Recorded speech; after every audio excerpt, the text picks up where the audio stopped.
Crank it up, let it roll.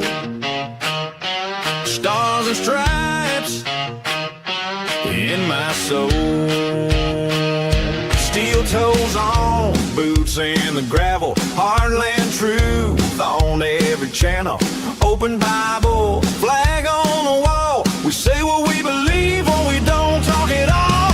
This is red, white, and raise hell. Cowboy hat, church bell. Can't scare us into silence. We were born to rebel from the back road to the beltway. We won't fade, we won't fail. Proud, loud, standing tall. Red, white, and raise hell.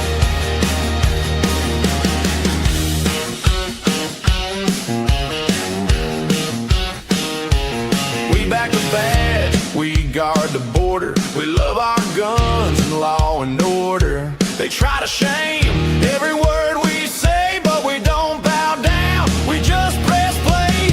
This is red, white, and raise hell. Cowboy hat, church bell. Can't scare us into silence. We were born to rebel from the back road to the bell. Hey, we won't fade, we won't fail. Proud, loud, standing tall. Red, white, and raise hell.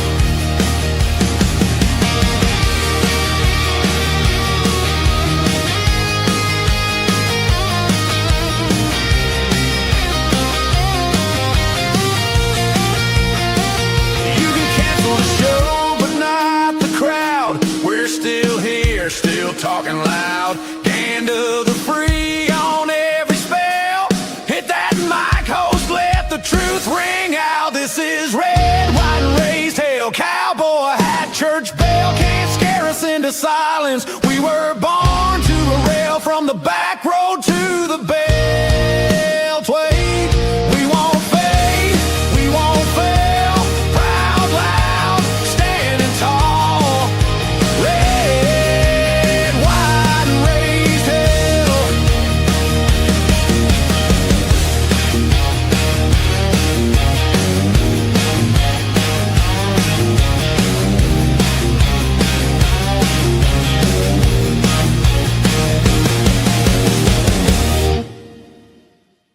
All right. Good morning. Good morning. Good morning. Thanks, everybody, for being here. Unfiltered, we are on a Monday morning. And what a Saturday night. I've been trying for, the last day and a half, I don't know, whatever you want to call it, from Saturday night until now, trying to figure all of this out. How we got where we are, where we're going from here. And holy gosh, I don't know if I know. I do know that I am done with the left, and I'm done pussyfooting around. I'm done being charitable. Not that I'm the most gracious guy in the world when it comes to radicals anyway. I mean, I typically call them as I see them, and I tell you who they are and what they are, and I try to be, about as blunt as possible, but I still try, not always succeeding, but try to be a little bit more fair and to give some people and some circumstances the benefit of the doubt. I don't always succeed, but that's what I try to do. And I'm done trying to do that right now. Once is maybe a freak thing. Twice in the same summer, that's a coincidence, and there are no coincidences. 3 times inside of 2 years, that's a pattern. I'm going to ask you a very important question right now as we get started on this Monday morning. Do you see this ending any other way other than with Donald Trump dead?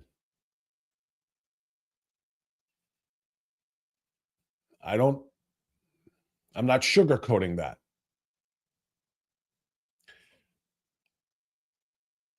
I don't see them stopping until they get one that is successful. They tried to kill him at a rally, actually hit him. They were lined up to hit him on the golf course, had a spot picked out, only the barrel of the rifle sticking through the chain link fence, noticed by a very, very observant uh, um, Secret Service member, stopped that nut on the golf course. And now this one, somebody's able to barge and make it almost half the length of a football field past security, getting a shot off, shooting one officer in the chest, thankfully in the vest. That's 3. That's unprecedented in the history of the 250-year history of America. I was going to say in the American presidency, but 250 years of America. No president has been a target, a literal target of there may have been targeting going on with people talking or plotting or planning or conspiring, but they didn't get to the carry it out phase. This is the 3rd time that an assassination of the president was carried out. Again, one shot hit him, one was going to, and the other one, this was a hell of an attempt.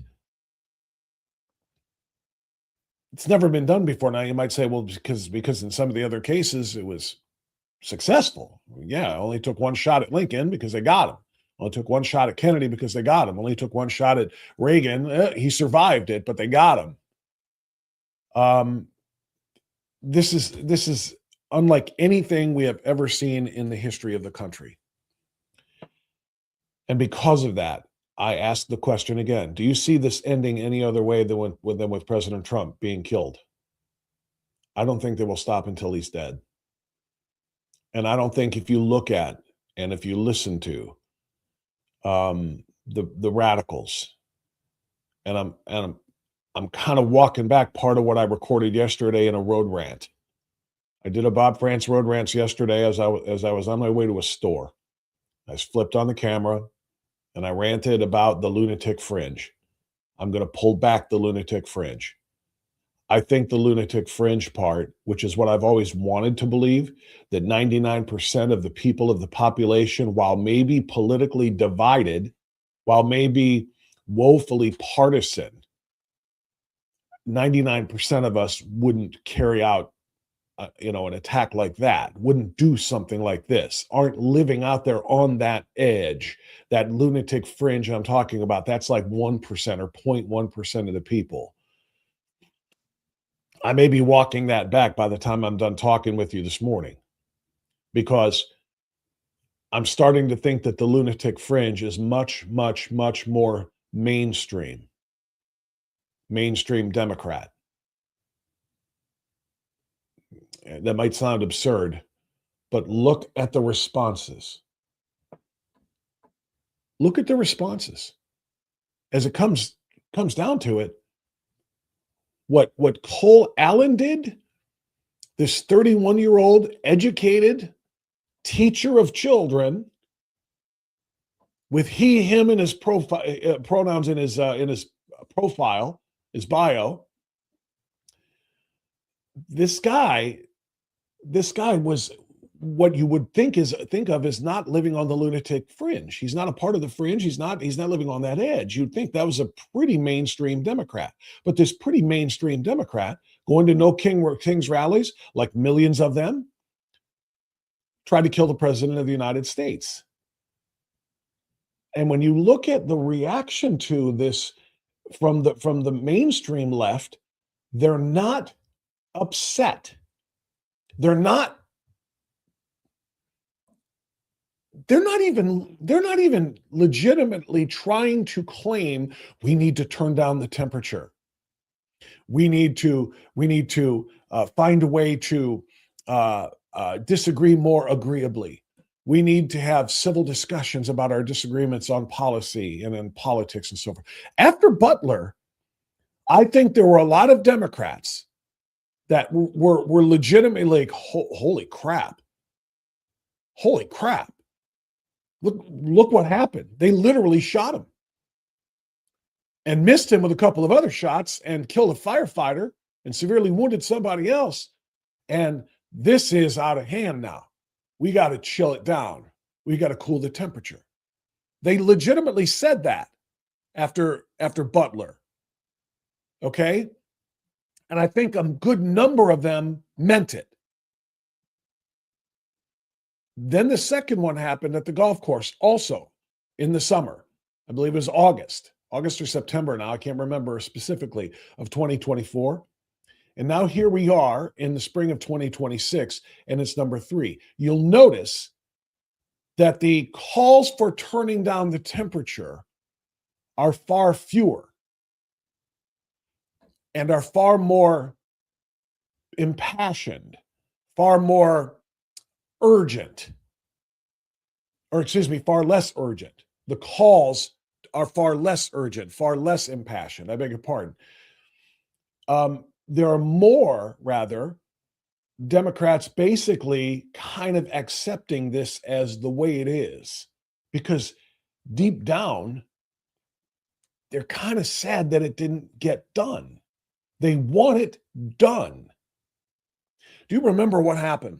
Do you remember what President Trump said on Truth Social after the death of Bob Mueller, or Mueller, if you will, the Mueller report, who was doing the investigation into the Russia hoax thing and was trying to confirm that Trump was indeed a Russian asset, and literally, tried to make Trump's life a living hell for a long period of time.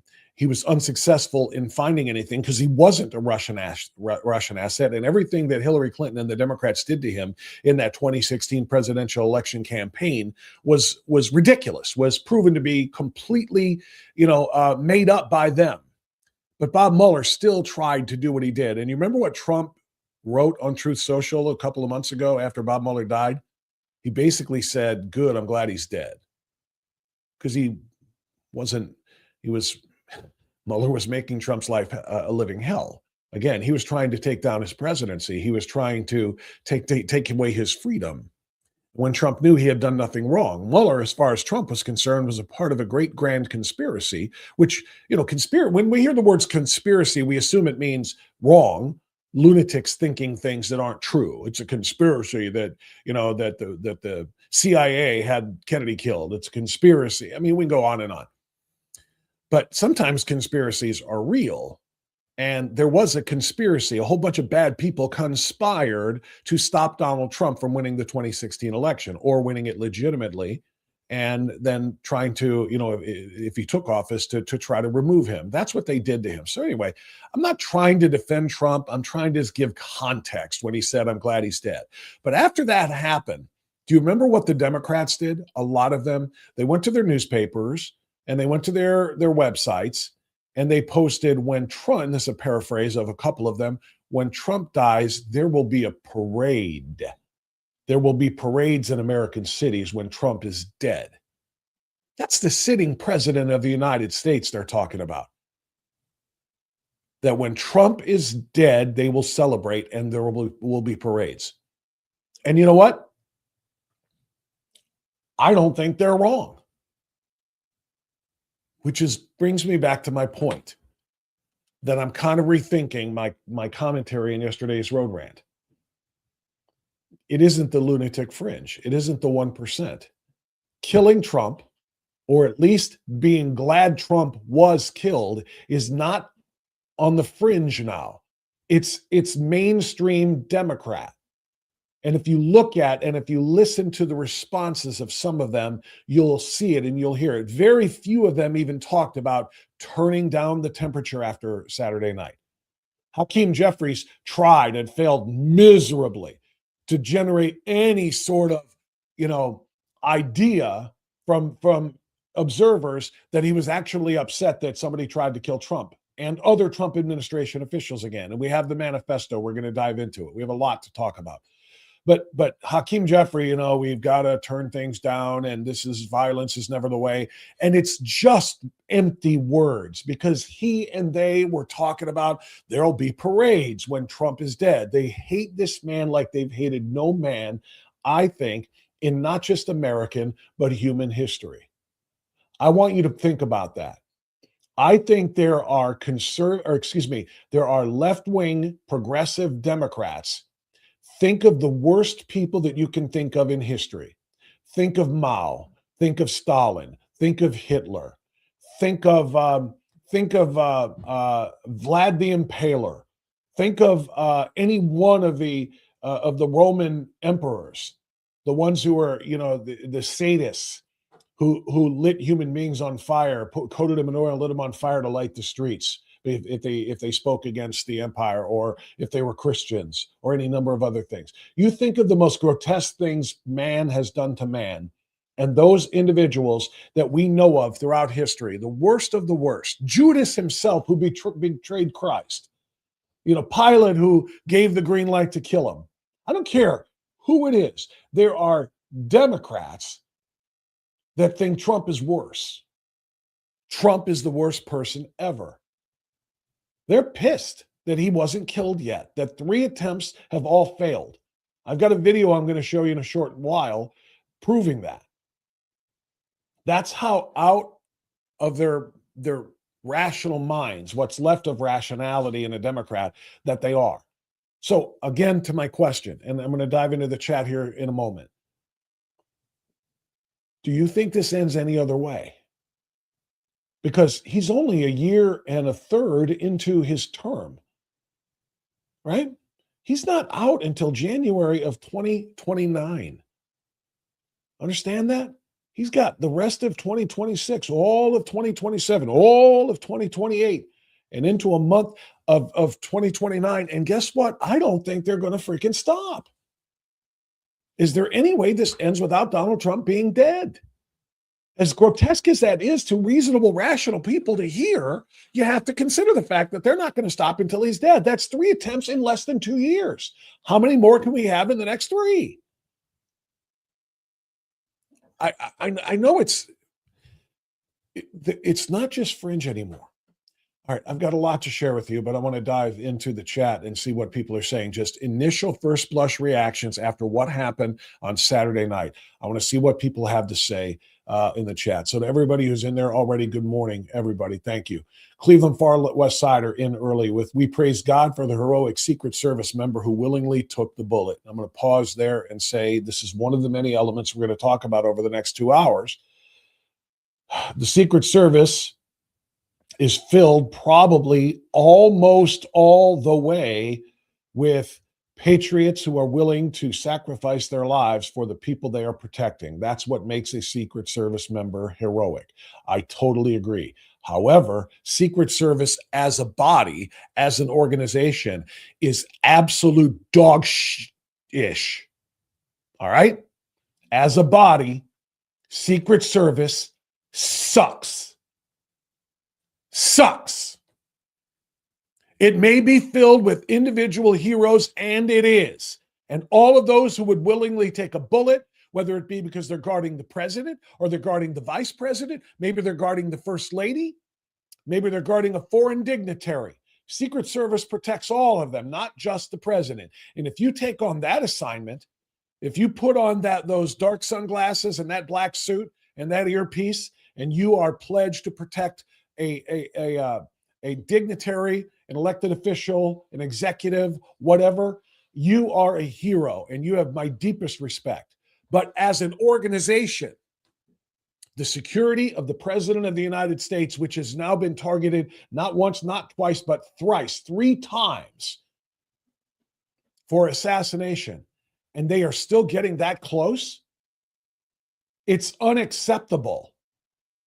And I don't know if there's somebody at the top that is to blame for that.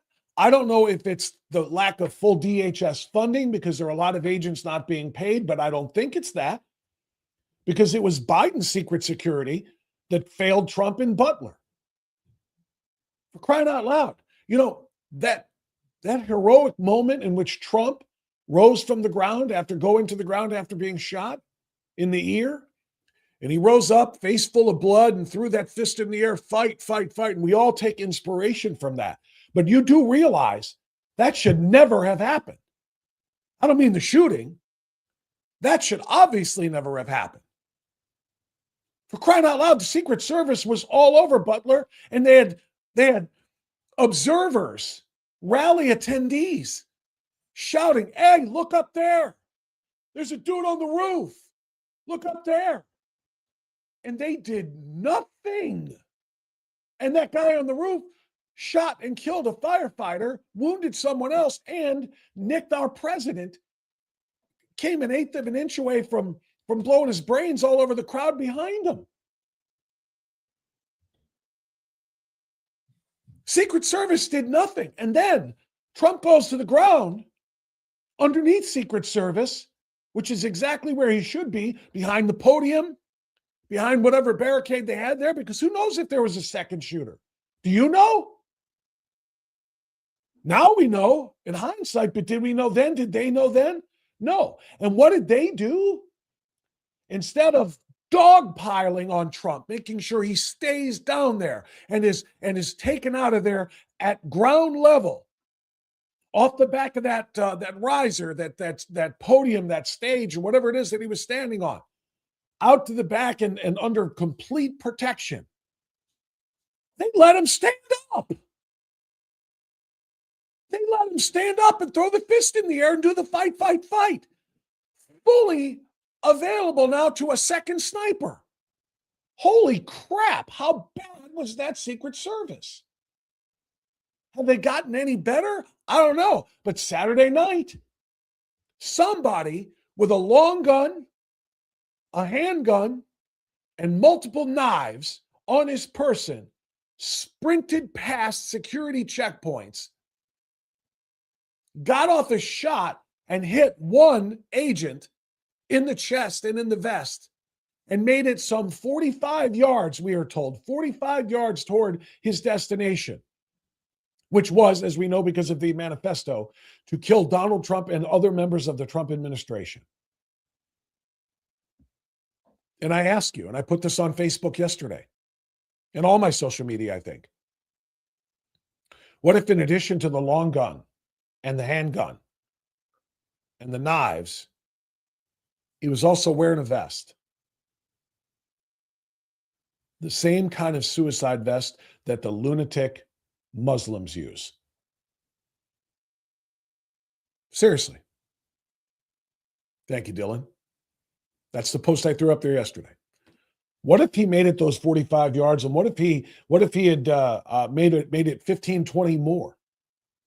How many people could he have killed? How many people, depending on what he was wired with, if he had exploded a suicide vest? Because he got in. How can that be? So, to my point, is Secret Service, are Secret Service members themselves, individuals, heroes? Absolutely, 1,000%. Is Secret Service as a body doing its job? No, they're not. That's got to be addressed. Yeah, Marty, ballroom would be more secure and makes sense. We're going to talk about that. Trump is calling for the ballroom to be finished. Can we classify the people who attend No Kings rallies as members of a hate group, asks the Far West Sider.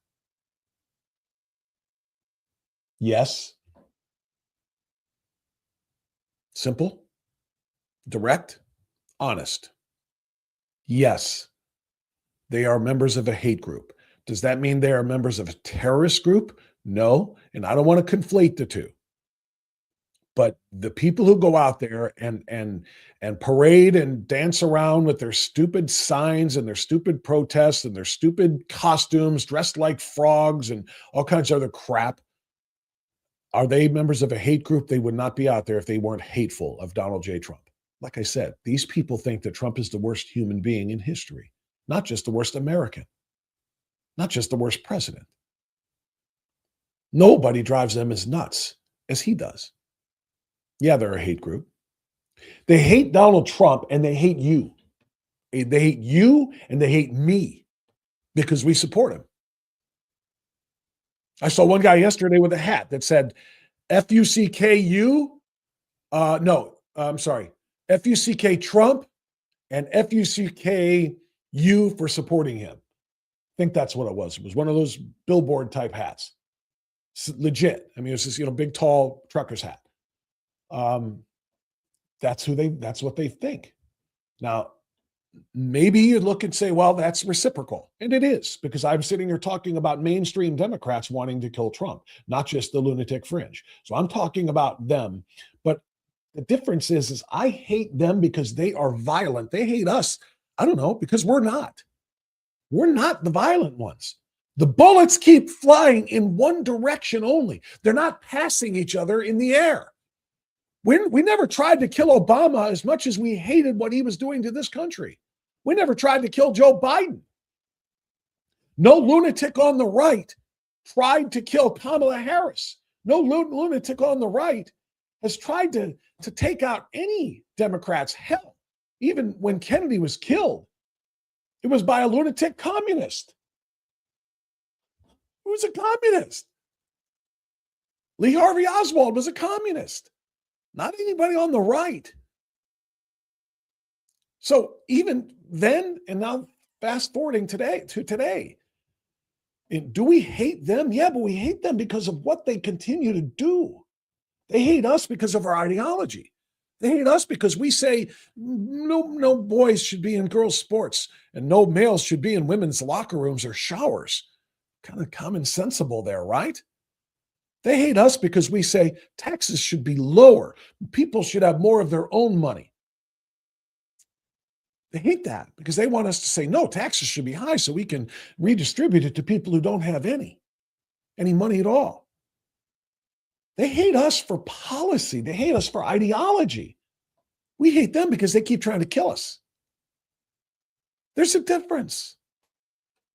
Yeah, they're in a hate group. Every conservative demonstration I've ever been to, and that includes Trump rallies, like the one that was in Wellington about 5 years ago, 2021, right? Yeah, that was when I did my one and only 20-minute interview with President Trump, one-on-one. Amazing experience.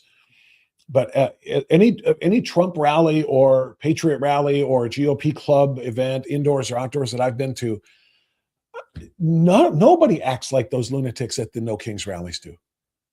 It is all just flag-waving, pro-America, pro-Americana, pro-Constitution, pro-civil rights, pro-everything that makes this country great. It's not filled with hateful invectives toward the other side. It is just pro-Trump, pro-us, conservative family values. The other side is just filled with so much more hate. Jimbo was watching the correspondence dinner, Trump at a table. I go to the kitchen, come back, he's gone, and we are talking assassination attempt. Who here is mad as hell and sick of this ish? And yeah, the answer is all of us. That's why we're where we are right now. AI might take all of our jobs because that intro song is surprisingly solid. T-Nam, you are damn straight. It is a tremendous intro song, and I love every second of it. And I collabed with AI, so I'm taking part of the credit. Let's see. Isn't this technically attempt 4 or 5? Didn't some guy get pulled over in Arizona or something, and they determined he was going to try to assassinate him? Yeah, I guess so. There probably have been other plots that have been disrupted, so maybe the number goes higher. But at least in terms of actual, they got to the site and were ready and attempting to make to make it happen, to take their shot, to kill him. 3. Other plots that have been disrupted, probably far more than that. Trump wants to change ICE to nice. No, he doesn't. I wish he did. I've said that a long time. Many times. Put the national in front of ICE and you have nice, and who can complain about nice? No one wants to kill him. It will be the next person. I'm not sure what that meant. All right, just a couple more here real quick. Let me, wow, you guys are active on the chat. You're right, Bob. It is definitely mainstream now. Yeah, sad but true it is, isn't it? The lone wolf story allows leftist media to gloss over what's happening. It's propaganda. Yeah, I'm going to talk about lone wolf, and I'm going to talk about whether or not there was strategically some help in place. There's a guy at my square dance group that was disappointed that the shooter in PA missed. I was shocked and wondered how many others in the group agreed with him. Lois Irene, probably many of them. Catching up here a little bit.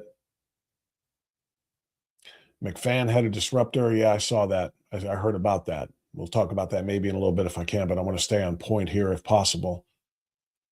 We are not far off from a multiple attacker event where 10 to 30 of these bastards try this ish, and the lone wolf assassination misses will drive that they need a bigger attack. That's kind of what I'm saying. That's kind of my point. Mainstream media has radicalized half the country. You better believe that too. That was exactly what my message on the road rant was yesterday. Okay, I want to dive into this a little bit here. Dylan, let's crank this up and get this ready to roll because we have a lot to look at here. I want to start with actually at the very top. This is not a video, Dylan. Hit the very first one there for me. This is a tweet from Just Loki, and it's referring to Cole Allen, the shooter's Blue Sky account. And I wanted to read this to you because I find it interesting and troubling. Allen's Blue Sky account was active from at least November of 24 when Trump defeated Vice President Kamala Harris, who received a $25 campaign contribution from Allen to the day before the dinner. In the 10 days leading up to the event, Allen reposted messages that called to abolish ICE, referred to an immigration processing facility in South Texas as a concentration camp, and referred to Trump ally Elon Musk as a Nazi. Allen also shared an image of a protest against the war in Iran that took place at the U.S. Capitol complex. And if you scroll down to the first comment underneath that post, this is why I flagged it. I agree with Hippocratic Oath. The commenter there that said, these are the talking points and beliefs of your average Democrat in 2026. It's not even an exaggeration. Yes, agreed. Truthful, facts. It's not radical to think that anymore on the left. It's not, I just said it before, it's not the fringe, lunatic fringe. It's mainstream Democrat thinking to think that Trump allies are Nazis, Trump himself is Hitler, and they are all part of the regime. ICE is their Gestapo, disappearing people, sending them to concentration camps. All that language has been repeated now for 11 god darn years, right? Since he came down that golden escalator in 2015 and said, I'm running for president and I'm a Republican, and the Democrats' shockwaves just, oh my goodness, they had no idea what to do with that. None. Ever since that moment, he became public enemy number one. He became suddenly a man who won awards from the NAACP, a man whose praises were sung by Jesse Jackson and Al Sharpton, a man who had a tremendous relationship with the Black population, particularly of New York City. Suddenly, he's a racist, and we have to make it so. And so he tried to bury all of the positive attributes of Donald Trump and his work with minorities through the years in which he was just, again, a tremendous champion for minorities in his role as a real estate developer in New York City and public figure. They loved him. But now he's running as a Republican. Well, we all know that Republicans are the party of racists, or at least that's the story we've been telling since, before the Civil Rights Act, since we tried to rewrite history when the Republican Party was formed literally to end slavery and free blacks because the Democrat Party wanted to keep them in chains. And then after freedom, after emancipation, the Democrats decided, well, then we can't let them live like us. That's when they created the Klan. That's right, the Democrats that created the Ku Klux Klan. And the Democrats put into place Jim Crow laws which gave them separate but equal facilities that were never equal, and diminished their rights. And it took the Republicans to get the Civil Rights Act passed to make African Americans the same as Caucasian or other racial Americans. I mean, I don't want to go back, but they tried to rewrite all of that. All of it. The point being, the fringe is now the mainstream when it comes to Democrats. And this is how they treat Donald J. Trump. Donald J. Trump, as soon as he became the Republican nominee, became their enemy. And no matter what lies they had to tell about him, they would tell. And they've been telling them for 11 straight years. And they've been trying to kill him now for at least the last 2. They tried to lock him up with lawfare. You know, I was looking at, this is just, I'm a little bit rambling here, and I apologize, but I want all of these things to come out. My wife and I were watching, oh, good God. I'm sorry to say, she, like millions of other people, love, Entertainment Tonight. What are the celebrities doing? Whatever. I don't like it. I won't watch it. But I was watching it one day. I was sitting on the couch, and when she turned it on, I think it was, I don't know when it was. Might have been Saturday evening. I think it was Saturday. I think it might have been Saturday evening. Yeah, because it was Friday's show. And we were out, so she didn't get a chance to watch it Friday. She watched it Saturday. Anyway, they were doing a story on what house was sold. Oh, the Scarface house, the house that Tony Montana lived in for the movie Scarface. That massive Miami Beach property. And they talked about that it went on the market for $237 million.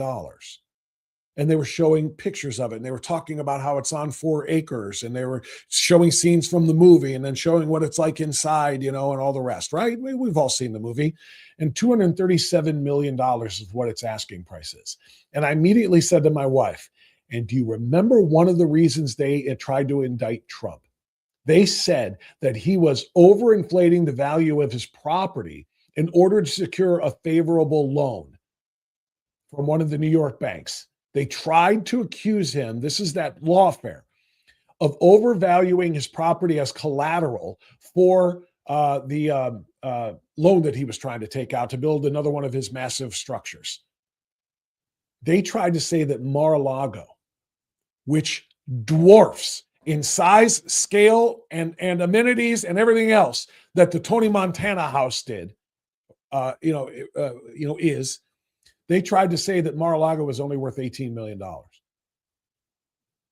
The Tony Montana house, the Scarface house, is worth $237 million. And then they actually showed another property because they said this one, the $237 million price tag or asking price on this one dwarfed the previous record of like $167 million for some house or another. But again, doesn't even come close to Mar-a-Lago. And Mar-a-Lago, it's only worth $18 million. So my point is, they try to lie and lock him up with that crap. They tried to lock him up with the ridiculous Stormy Daniels payment crap. They tried to take away his freedom. They tried to take away his property. They tried to kill him over and over and over again. It's one thing after another. And as I was saying, this is what they had to do to stop him. And once they realized they couldn't do any of those things to stop him, it's like, we got to end his life now. And again, there's 3 more years left in his presidency. If you don't think they're going to continue to try until they succeed.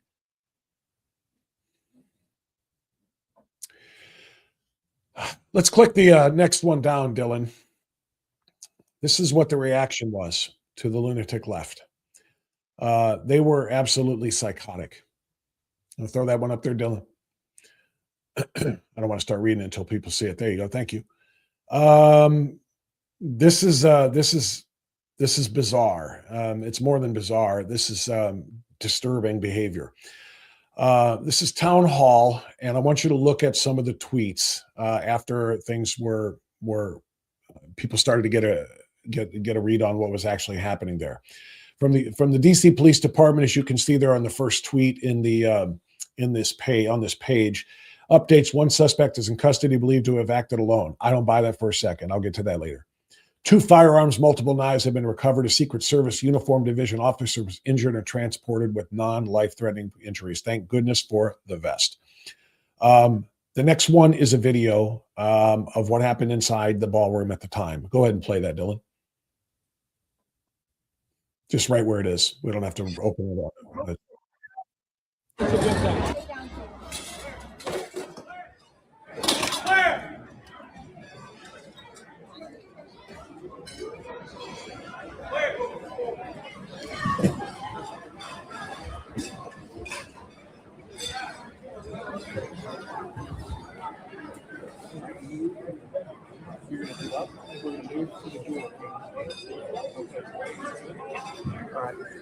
Katie, do you have all your stuff? I'm fine. So.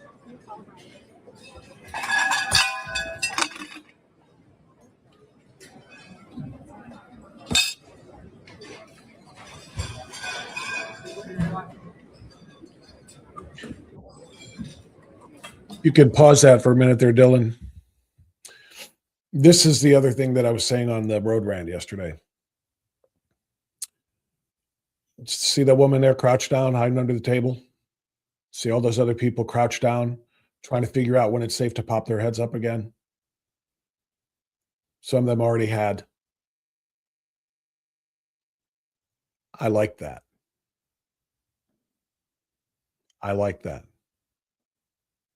As I said in my road rant, for 30 seconds, 60 seconds, 90 seconds, however long, they had to hide under the table because of gunshots. They got this much of a taste of what Donald Trump's life is like because of what they created. This much of a taste. I didn't want any of them to be harmed. I did not want any one of them to be shot. But the fact that they were made to feel just a few seconds of the fear that Donald Trump has to live with and overcome every day of his presidency, I like that. Let them have a small taste of what it's like to feel like there are bullets flying in this room and one of them might find me. Because Donald Trump lives with that every day, unlike any other person in the world. Let me say it again, not in America, in the world. There is nobody else with a bigger talk. Not Putin in Russia, not Xi Jinping. You can pick a world leader. You can pick the Pope. You can pick anybody. Nobody is targeted as much as this man is. And it's largely because of everything we've been talking about. Because the same journalists who crouched under the tables there and behind chairs, oh my gosh, I heard bullets, I heard gunshots, every one of them, the mainstream press that hates him so much are the reasons why the bullets fly in the first place. Because they're the ones that have convinced the lunatic fringe, and now more and more of the mainstream Dems, that this man has to die for the sake of humanity, for the sake of the country. That's why we're going to celebrate and have parades when he dies. That's why we're pissed off when they try to kill him and don't succeed. I'm glad they felt that fear. For just you can play it, Dylan. Just turn the volume down, because I don't know where it goes after this, but just let it play. But they're crouching under the tables. They're hiding behind the chairs. They're looking up at Secret Service. What's happening? I'm glad they had 30 seconds. Look at that. These are people. Now I don't even know who these people are, by the way. And sadly, I don't want anybody who was an innocent person in that room to have felt that fear. I just wanted the journalists to feel it, because the mainstream media, the ones that have called Trump the Orange Hitler for the last 10 years, they are the ones who would lead to these assassination attempts again and again and again. And I want them to feel that fear. I didn't want everybody to feel it, because there were also innocent people in there like Erika Kirk. Did you see the video of Erika Kirk? I don't think I have that one ready to go on the list today. But of Erika Kirk being ushered out of that room in tears, just saying, I just want to go home. Oh my gosh, the PTSD that poor woman had to have been suffering after watching what happened with her husband being murdered last September, and everything she's had to endure ever since. Now she's in a room and gunshots are flying again, and they're trying to kill President Trump, Charlie Kirk's friend. You can imagine what that must have been like for her. Or you can try. I couldn't imagine it, to be honest with you. Go ahead and scroll. Go ahead and play the next video that's on that same page there, Dylan. It's another one from inside the ballroom, if you would.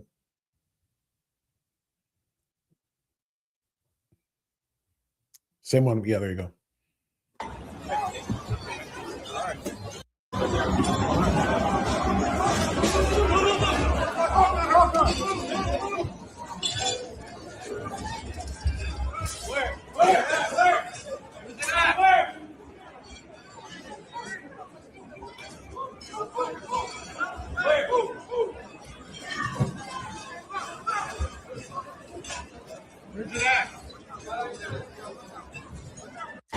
Okay, two thoughts on that particular video. Number one, I thought it was weird that they grabbed Vice President Vance and took him out, and then they had to come back second time to come and get the president. You would think that they would have immediately swarmed the president once they realized what was going on, but okay. Second thing is, yeah, heroes all. Those agents that came in there to protect and serve, heroes all. Never, ever, ever accuse me of condemning or criticizing the Secret Service agents themselves. Okay? But the Secret Service as an agency, again, woefully inadequate. They've already tried to kill him twice, and yet somehow a hotel guest managed to sprint 45 yards past a couple of the checkpoints with those weapons, getting a shot off. And what if he had gotten a shot there and another one there and another one there and was able to make it another 45 yards? What if you'd have would have made it past those stairs and down into the room? And again, what if he had been wearing more than just knives strapped to his body? What if he had been wearing a vest and all he needed was a trigger and boom, mission accomplished? All I know is these are far too close. These people are coming far too close, and all of the Secret Service protocols, I think, need to be on the table. And I'm sure they will be, actually. Okay. Dylan, let's stay on that page. Go ahead and put that page back up there and let's start to scroll, because there are some points here that I want to make. Try to follow me in the post that I want to kind of feature here. So scrolling down past the videos are some posts that I want to read. And this is why the headline of the actual story that we're reading now is that the left were absolute psychopaths following the assassination attempt. Read some of these things. This is what I mean when I say it's not just the lunatic fringe anymore, it's the mainstream Democrat. The White House Correspondents' Dinner shooter will be used to justify things that have nothing to do with the White House Correspondents' Dinner shooter. Mark this moment. This Miles Taylor clown, who is just another left-wing wannabe important person, basically saying before it's even discovered that everything is okay, before any of the facts come out, they're talking about how, damn it, White House is going to spin this. They're going to spin this to justify the Iran war. They're going to spin this to justify, ICE and everything else. Damn it. Not concerned at all about the fact that somebody just tried to kill Trump again, but what the response is going to be by the administration. Below that, I won't say it out loud because I'm trying really hard, even though we're unfiltered, to filter myself a little bit. The patriotic blonde tweeted, "Staged as F." Staged. That's what they want you to believe. Staged. I'll come back to that. Next one by Don Winslow. False flag. A false flag operation is a covert action such as an attack designed to look like it was perpetrated by a different party. These operations aim to create a false pretext for military action or to manipulate public opinion. Staged is another way of saying that. Next one below that.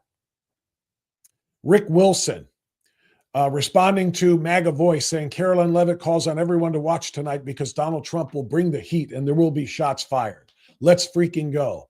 Rick Wilson says, total coincidence, right? Clearly staged, because Caroline Leavitt said there were going to be shots fired. For good freaking gracious sake. Shots fired is a way of saying insults are going to be launched from the stage. President Trump is going to fire verbal shots at the left-wing press that hates him so much, and they in turn are going to come up there and roast Donald Trump and say terrible things about him. That's what shots fired means. But this is what the article meant when it said these people are psychopaths. Minook Brewing Company in Wisconsin. Did you hear about this one? Well, we almost got free beer day. This is a company, this brewery in Wisconsin, that is promising free beer for everybody when Donald Trump is finally killed. Okay? Yeah, this company's still in existence. We almost got free beer day. Either a brother or sister in the resistance needs to work on their marksmanship, or he faked another assassination to get a positive news cycle. We'll never know. Regardless, we stand at the ready to pour free beer the day it happens. I mean, do I need to? These are executives at a company, a beer company. They're not all lunatic fringe people. These are everyday average Democrats. Find me this on the conservative side. Find me a series of tweets calling for, boy, we're going to have a party when they kill Obama. We're going to have a party. We're going to have parades. We're going to get free beer. Find that. Find that for anybody. Done from the right to the left. You can't, because we don't do that. This is why Democrats are Democrats. This is one of the videos I was talking about. I mentioned earlier. They're pissed because he didn't finish the job. They're pissed because Cole Allen didn't finish the job. Play it, Dylan. Why can none of you fucking aim across a grassy knoll in the back of a moving car? We were real Americans. Stop pulling the trigger unless you fucking have the shot. Why? Why can't we aim? Back then, when we did it in the back of a moving car from the grassy knoll or whatever she said, we were real Americans. Stop pulling the trigger unless you have the effing shot. They're pissed that the attempt failed, that all of them have failed. And we can go on and on and on like that. There's more. If you continue scrolling down past the next video to Jamie Bunkowitz responding to Riley Gaines wrote, "Stop trying to kill our president." Jamie Bunkowitz said, "Stop staging fake assassination attempts." There's one more below that I will play, or ask Dylan to play for us. Defiant L's, the woman fantasizing. Dylan, go ahead and fire that one. It's coming. We're all going to wake up one morning and roll over and grab our phones, and that fucking headline's going to be right there. It's going to happen. And I can't fucking wait. It's going to be glorious. Now, is she, you can stop it. Is she a part of the lunatic fringe? Is she part of the 0.1%? If I was right in my road rant yesterday, that 99.9% of us aren't influenced by the media and congressional Democrats calling Trump Hitler and Nazis and the Gestapo and all the rest, that it's only the 0.1% of lunatic fringe people that would actually take action. If I was right, then this person is a part of the lunatic fringe, or is she? Or maybe I was wrong, and the lunatic fringe isn't just 0.1%. It's just mainstream Democrats now. They're lunatics. Look at her. She doesn't look like a lunatic. She looks like a normal, everyday, average Karen. And she said, one day we're going to wake up, look at our phones, and see that it happened, and it's going to be effing glorious. I don't know what else to say about that. I want to address the ones that are saying staged, so staged.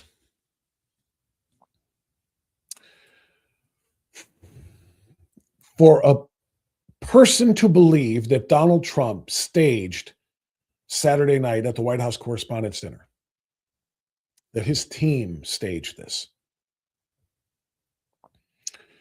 you would have to believe that they handpicked some drooling, brain-rotted Kamala Harris cultist, because he was a Kamala Harris voter and donor, They would have had to convince some Kamala Harris fan, because his history is well known here, to play pretend shooter in a staged assassination.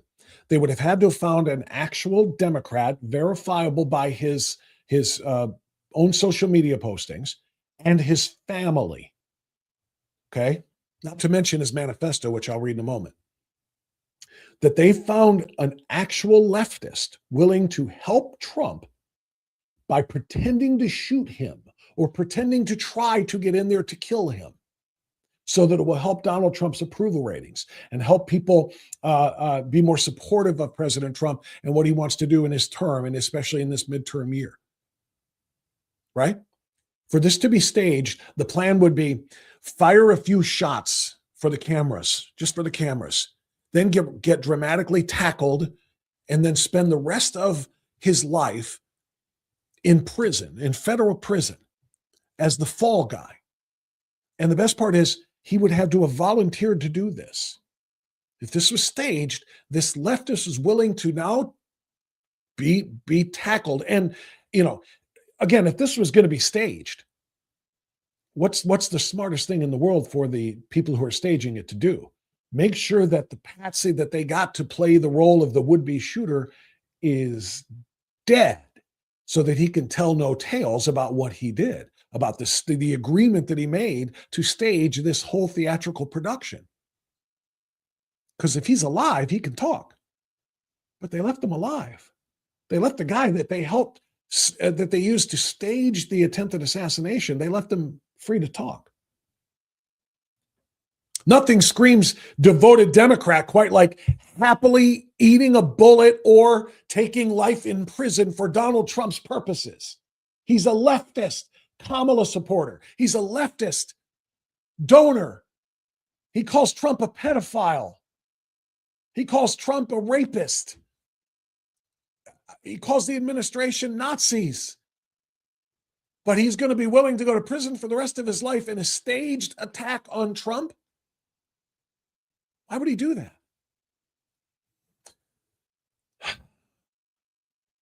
If you think about it, with zero benefit to him as a Trump hater and zero benefit to Democrats as Trump haters, why would this nut agree to be a part of a hoax, a staged assassination? And why would he be willing to shoot a cop in the chest, which he did, and again, thankfully, in the vest? Why? Well, that's part of the staging, because he didn't want to kill the cop. He's just playing his role. Yeah, okay. You're running top speed, and on the way by, shooting somebody. Like, you can make sure that you're going to hit him right in the vest, where the Kevlar is going to make sure that he doesn't die. What if it's off to the side a little bit and it hits him in the shoulder and nicks an artery, or is too high and hits him in the neck? Willing to do all of that for what? What purpose? To help the guy you hate? To help Donald Trump? To generate sympathy for somebody that you despise? Who would believe that plot? I mean, think about it. If this was staged, the guy, the shooter, played the role of the patsy and is now willing to be charged. Today he's being arraigned. He's going to be charged in federal court with a number of things. Right now, it's just gun crimes and unlawful discharge of a firearm and, shooting of the police officer. But the whole big grand finale isn't even close yet, because they're still investigating to figure out what the full charges are going to be. And part of the evidence, of course, is going to be the manifesto that he left behind in the hotel room that he was in before he came down to stage his assault. And I'm going to go ahead and share it with you. It's 3 pages long, but I'm going to share it with you because I want you to know exactly what we're dealing with. And I want to ask you again, when you read the writings of this individual, or when you hear them, would this be somebody who's going to take part in a staged event? When you consider the fact that his parents called authorities because their son, the 31-year-old he/him teacher, was planning to do something terrible, was at these No Kings rallies, was becoming radicalized, and was a threat. They believed he could be a threat. They reported it to authorities. Were they part of the hoax? Were they part of the staging of this fake assassination attempt? Cole Allen. First, before I give you the manifesto, here's what we know about him. He graduated from in 2017 from Caltech, where he listed memberships in the school's Christian Fellowship and the Nerf Club. Christian Fellowship? Graduated with a degree in mechanical engineering, earned a master's degree in 2025. Characterized himself on LinkedIn as the indie game developer who developed a video game called Boredom, Boredom, in which he calls it an atomic fighting game. On his streaming platform, on the gaming platform Stream, one of the popular tags used to find his game was Bullet Hell and Shooter. Take that for what it's worth.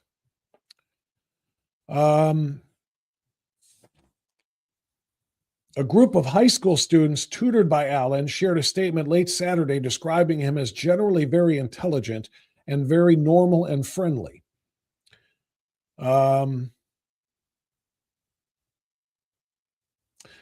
According to students, Mr. Allen was knowledgeable across a broad range of subjects and generally very intelligent. They regarded him as entirely normal and friendly in their interactions. Additionally, they expressed profound shock upon hearing he may be connected to the events of April 25th. According to ABC News, he was not registered with any political party. His voter registration in Los Angeles County lists him as no party preference, according to voter registration records reviewed by ABC News. However, records also show him donating to Kamala Harris and voting for Kamala Harris. And maybe what we really need to find out what his politics were is to read his own words by way of the manifesto. Hello, everybody. And Dylan, I don't know if you have the manifesto up there to scroll as I read it. Probably not. That's okay. You don't need to. Just a thought. Oh, good. Hello, everybody. So I may have given a lot of people a surprise today.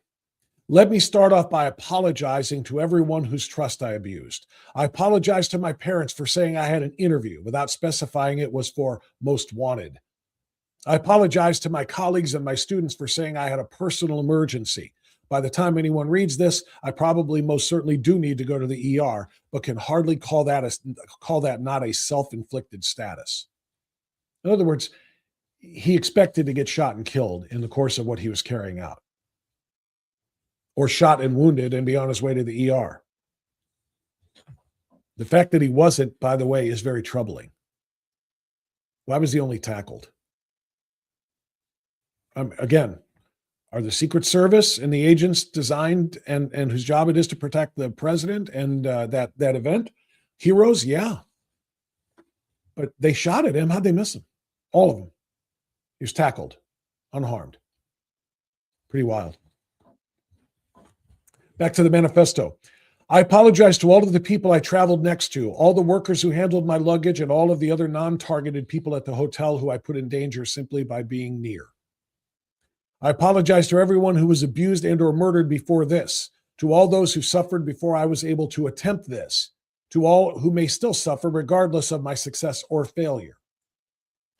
I don't expect forgiveness, but if I could have seen any other way to get this close, I would have taken it. Again, my most sincere apologies. Are you following that? I'm sorry I couldn't get to him sooner to stop him. I'm sorry I couldn't kill him earlier. I'm sorry I couldn't try this earlier to protect you if you have suffered from him. That's what he's saying here.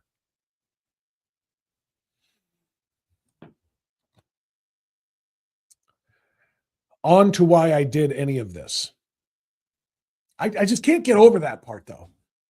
This is what I meant when I said congressional Democrats are responsible for this behavior. This is what I meant when I said the press is responsible for this behavior. He felt like he was doing a service for humanity, for America, for Americans, that he was doing a heroic thing here. Who gets that twisted in their mind? An educated, master's degree having mechanical engineer teacher, who gets it in their mind that killing this man would be a good thing to help other people? Except somebody who's been brainwashed by the media, force feeding him that stuff every single day, and the congressional Democrats and people like Tim Walz on television, calling Trump and his administration Nazis, calling the ICE agents sent out by President Trump to carry out the deportation, the Gestapo. Over and over and over and over for years now, they've been doing this. Or should we be surprised when somebody doesn't take it seriously and say, yeah, I've got to save the country. Somebody's going to have to do it, and nobody else is doing it. I'm going to have to step up and do it. That's what the shooter in Butler did. That's what the attempted shooter in West Palm did. And that's what the attempted shooter on Saturday night did. They all thought they were literally helping serve mankind by killing the threat to mankind. That's why we say they are to blame for this.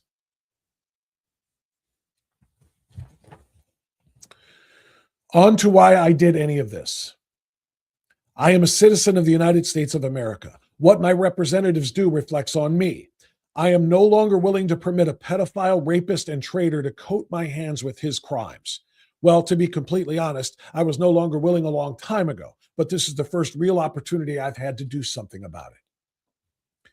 While I'm discussing this, I'll also go over my expected rules of engagement, probably in a terrible format, but I'm not military, so too bad. Administration officials, not including Mr. Patel, now why he wanted to spare Kash Patel is anybody's guess right now. Administration officials, not including Mr. Patel, they are targets, prioritized from highest ranking to lowest. That means Trump on down. Highest ranking is the president, vice president, and on down. Those are the targets, according to his manifesto. Secret Service, they are targets only if necessary and to be incapacitated non-lethally if possible. AKA, I hope they're wearing body armor because center mass with shotguns messes up people who aren't. Hotel security, not targets if at all possible, unless they shoot at me. Capitol Police, same as hotel security. National Guard, same as hotel security. Hotel employees, not targets at all. Guests, not targets at all.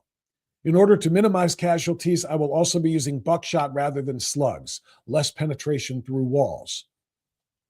I would still go through most everyone here to get to the targets if it were absolutely necessary, on the basis that most people chose to attend a speech by a pedophile, rapist, and traitor and are thus complicit. But I really hope it doesn't come to that. Rebuttals to objections. Objection 1, as a Christian, you should turn the other cheek. Rebuttal. Turning the other cheek is for when you yourself are oppressed. I am not the person raped in a detention camp. I'm not the fisherman executed without trial. He's talking about the narco-terrorists whose boats have been vaporized, and they tried to claim that was just a fishing boat. I'm not a school kid blown up, or a child starved, or a teenage girl abused by the many criminals in this administration. Turning the other cheek when someone else is oppressed is not Christian behavior. It's complicity in the oppressor's crimes. Objection 2, this is not a convenient time for you to do this. Rebuttal. I need whoever thinks this way to take a couple of minutes and realize that the world isn't about them. Do you think when I see someone being raped or murdered or abused, I should walk on by because it would be inconvenient for people who aren't the victims? This was the best timing and the chance of success I could come up with. Objection 3, you didn't get them all. Rebuttal, got to start somewhere. Objection 4, as a half black, half white person, you shouldn't be the one doing this. Rebuttal, I don't see anybody else picking up the slack.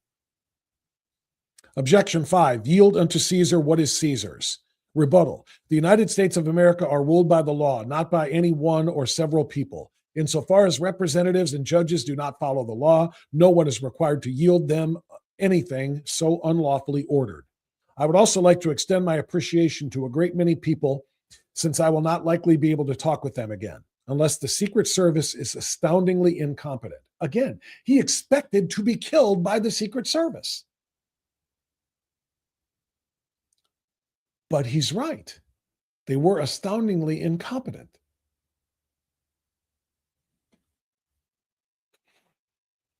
Thank you to my family, both personal and church, for your love over these 31 years. Thank you to my friends for your, again, he's expecting to die. He's 31. His life ends now. Thank you to my friends for your compassion over so many years. Thank you to my colleagues over many jobs for your positivity and professionalism. Thank you to my students for your enthusiasm and love of learning. Thank you to the many acquaintances I've met in person or online for short interactions and long-term relationships, for your perspectives and inspiration. Thank you all for everything. Sincerely, Cold Force, friendly federal assassin, Alan. P.S. Now that all of the sappy stuff is done, what the hell is Secret Service doing?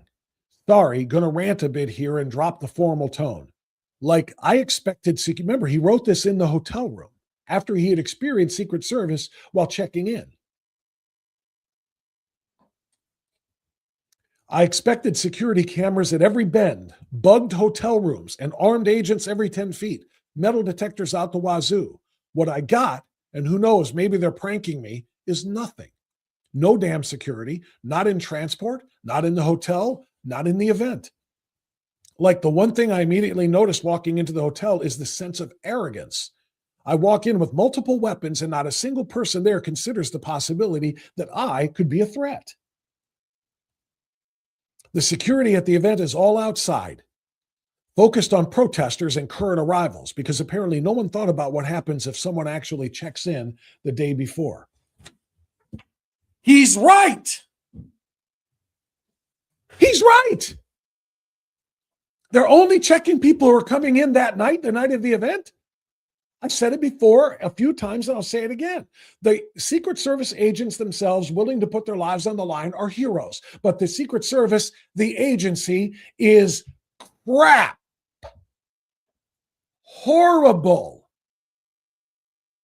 They let him stand up at Butler after being shot to get another shot at him. They let him stand up and fight, which we loved for an inspiration, but they let him stand up and do it, not knowing if there was another shooter. Good Lord. And then what this nut is saying here is correct.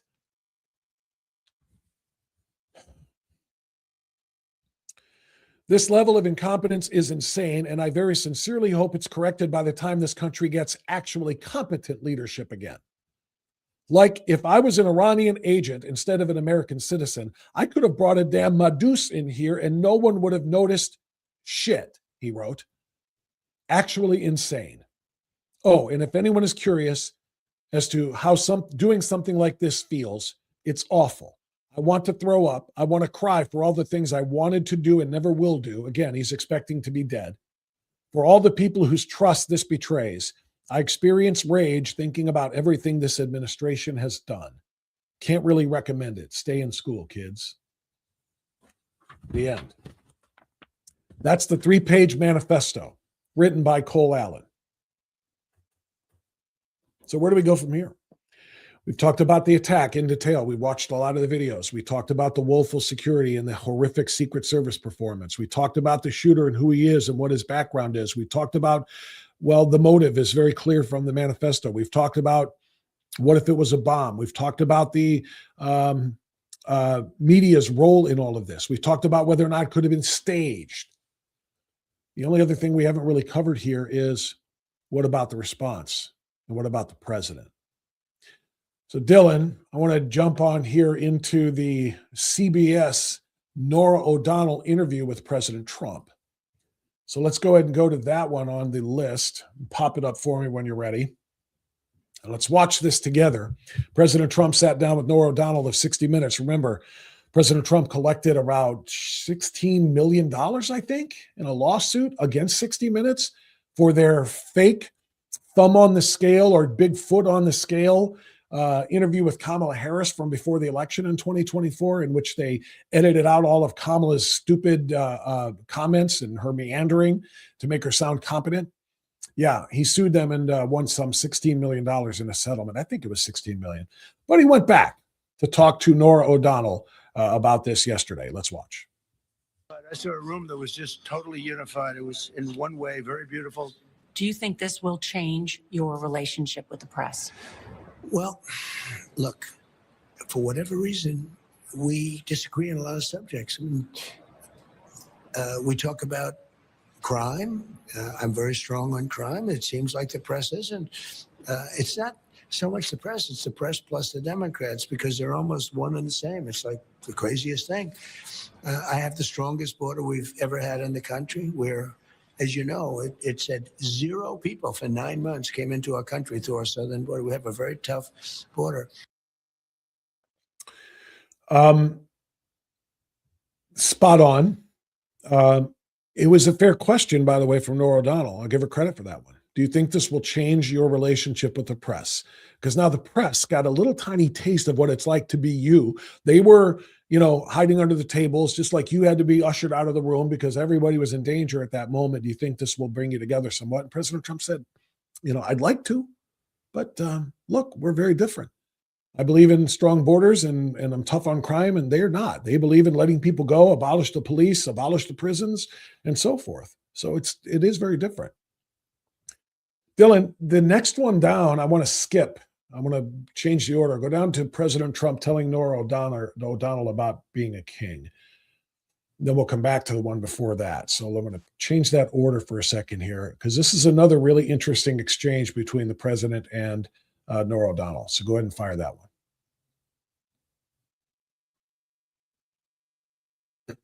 The other thing in the manifesto that I think is worth looking at in terms of determining his motive is he had been staying at the hotel since Friday. He checked in, he said he had cased the place, and he wrote, "What the hell is the Secret Service doing?" And he wrote this quote, "I expected security cameras at every bend, bugged hotel rooms, armed agents every 10 feet, metal detectors out the wazoo. What I got is nothing." He wrote, like, this level of incompetence is insane. Sir, you have already had 2 Well, he was attempted pretty incompetent too, because he got caught, and he got caught pretty easily. So I'd say he was pretty incompetent too. I could take any event having to do with security or anything else. I can always find fault. Those guys did a good job last night. They did a really good job. They did a shitty job, sir. Pause it. I'm sorry. No, they didn't. No, they didn't. They let him race past a bunch of them with 2 guns, getting off shots. By the grace of God, the guy who was shot wasn't killed. And if he had been strapped with a bomb instead of just knives and guns, a whole bunch of people would have been killed. They didn't do a good job, sir. And I know you don't want to disparage your own protective detail. It would be very bad form for you to be on TV saying, yeah, my Secret Service sucks. My Secret Service protection is terrible. I can't believe he got as far as he did. I know you can't say that, but good Lord, I want to say that. Because it's true. It was terrible. And what Norah O'Donnell started to say there is, they've already tried to kill you twice. You would think that your protection would be stepped up a little bit. How does a guy get that close? It's a legitimate question, believe it or not, by 60 Minutes and by CBS. And I know the president has to say my Secret Service is great, because obviously he's got to rely on them to save his life. But holy cow, it's not true. Play it. Just did a good job last night. They did a really good job.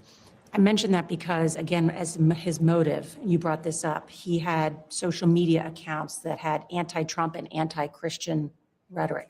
You should read. Why don't you read all the anti-Trump?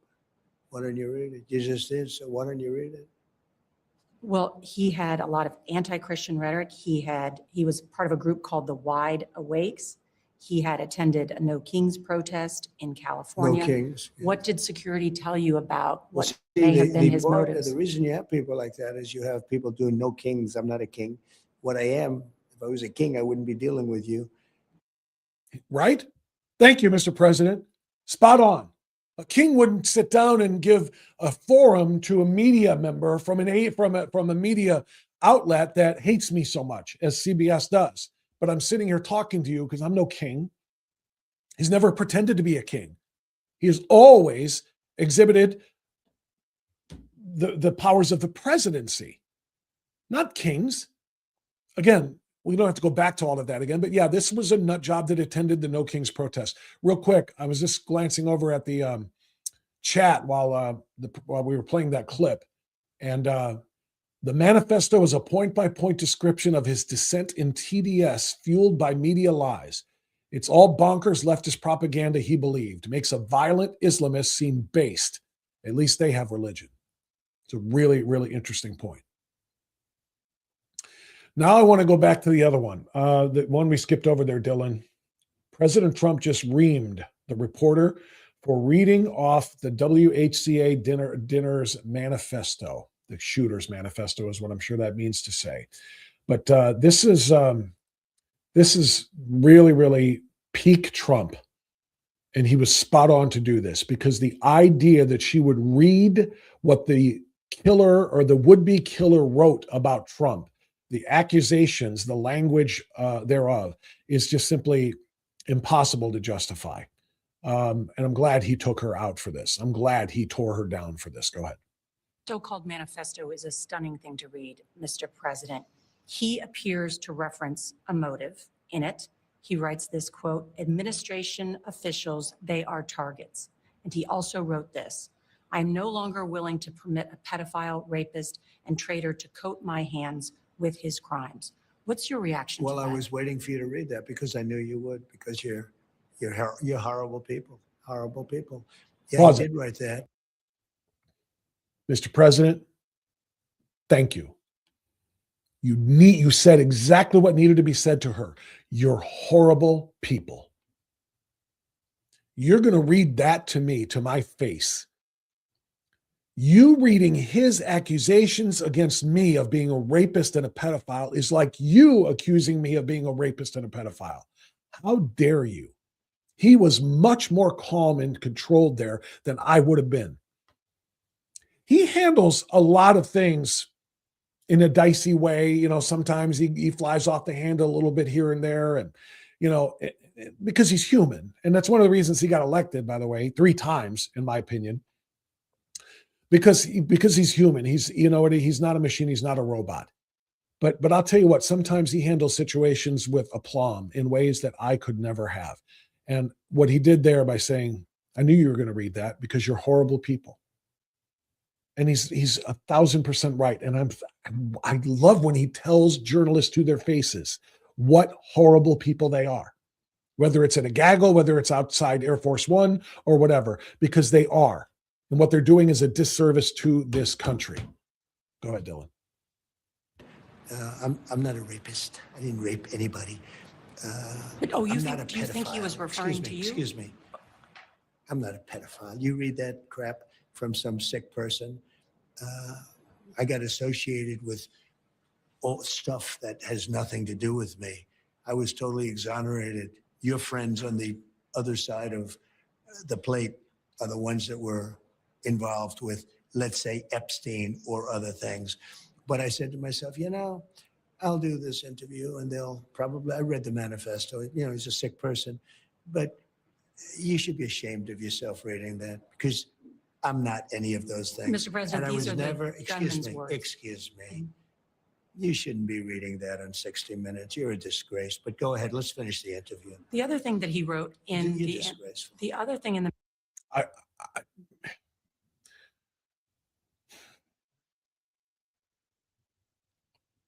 Can you imagine anybody, any other political figure, being treated that way on a 60 Minutes interview to his face before the American people? Because basically what she asked him was, are you those things? Here's what he said in his manifesto, Mr. President. He said, the actions of a rapist, pedophile, killer, whatever the rest of it was, reflect on me, and I'm not going to coat my hands in his crimes anymore. What? You can take it off the screen, though. That's basically saying that, so what's your reaction to that? Was he going to react to that other than to say, I'm none of those? And then did you see what she started to say there? Oh, you think he was referring to you? What the flying hell did you read? That's why he was right to say you are horrible people.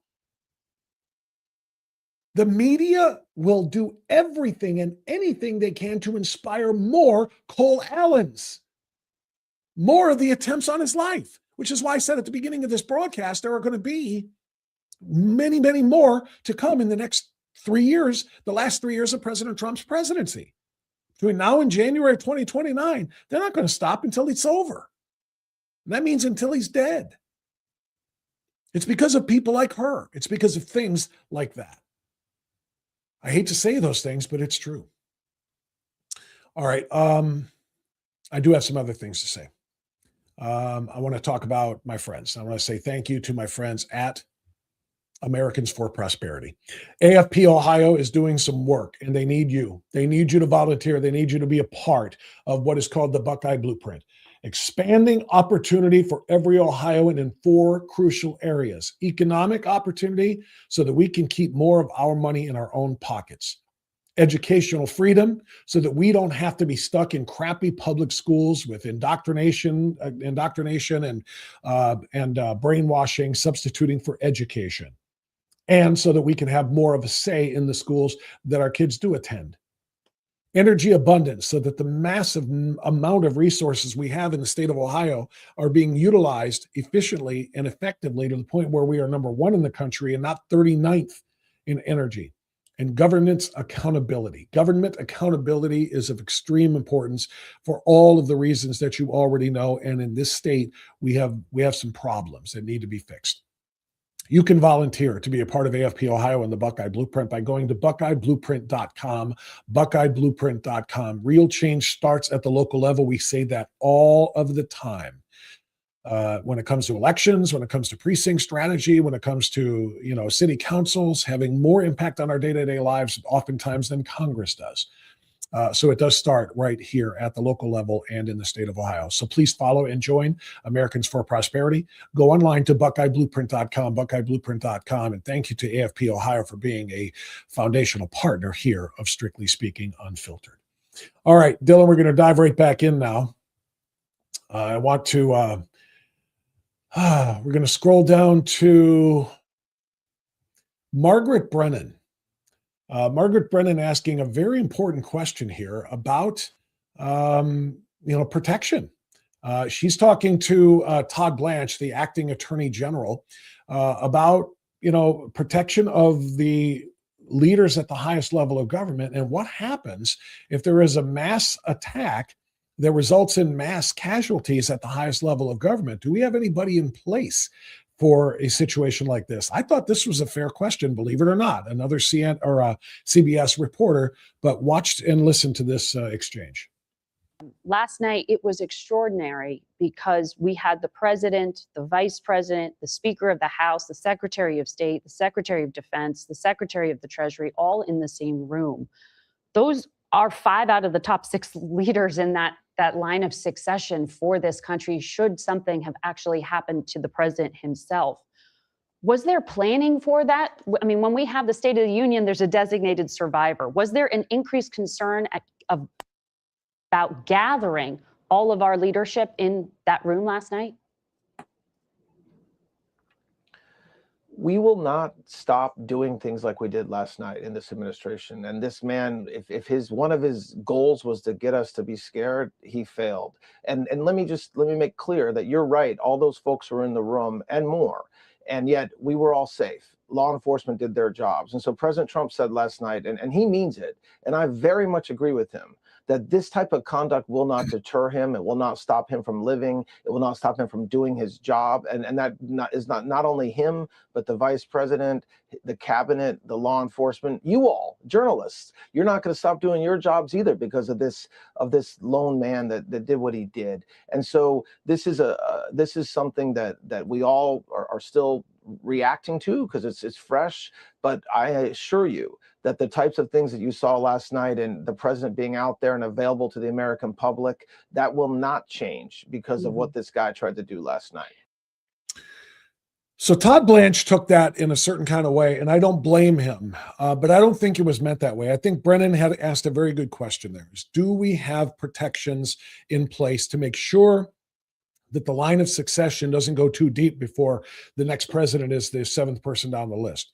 You know, the designated survivor thing, she's right about State of the Union address. Whenever the president and the vice president and the speaker are all going to be in the same place, those are the top three, they've got to worry about that. So given the fact that this is now the third attempt in a row, third attempt in 2 years on Donald Trump's life, it kind of begs the question is, you know, do we need to make sure that the president and the vice president are in separate rooms at all times?